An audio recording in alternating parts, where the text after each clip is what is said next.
Баршаларыңызға қайырлы күн. Сіздерге бүгін Италияның классикалық пиццасының рецептісімен бөлісемін. Өте оңай, ең бастысы дәмді болып шығады. Міндетті түрде жасап көріңіздер. Алдымен қант, тұз, ашытқы, сүт, су және сұйық майымызды құйып, араластырып аламыз.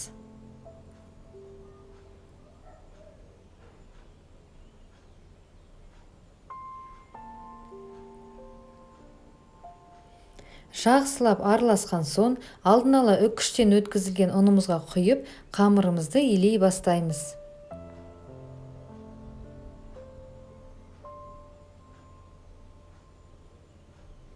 Бір қалыпты қамыр болғанша илеп болған соң, үстіне кішкене сұйық май немесе олив майын құйып басып қойыңыздар.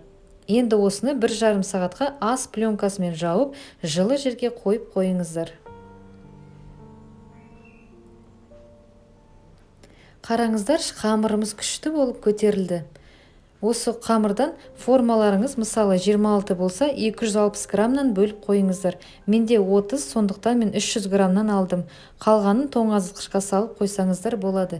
Керек уақытында алып, ерігенше күтіп, кез келген пиццаны жасай беруге болады. Енді осы қамырымызды оқтаудың емес, қолдың көмегімен жая бастаймыз. Себебі оқтау ашып тұрған қамырды басып тастайды.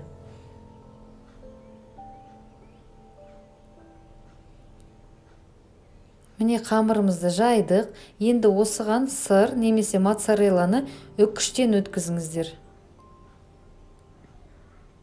Кейін қызанағымызды турап қоямыз. Видеодағыдай пышақтың ұшымен әр жерден кесіп қойсақ, сонда пісіп жатқан уақытта пиццаның асты көтеріліп кетпейді. Енді соусымызды астына жағамыз. Менде кетчуп пен сацебели араласқан, сіздердің өз қалауларыңыз, бірақ майонез қоспаңыздар. Кейін моцарелламызды осылай саламыз. Енді шетін бүктей бастаймыз.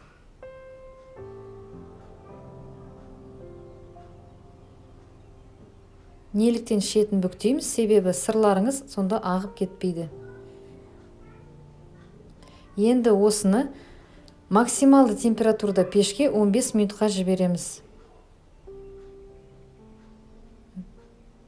Міне осындай өте дәмді пицца дайын болады. Астарыңыз дәмді болсын. Видео ұнаса лайк басып ұмытпаңыздар.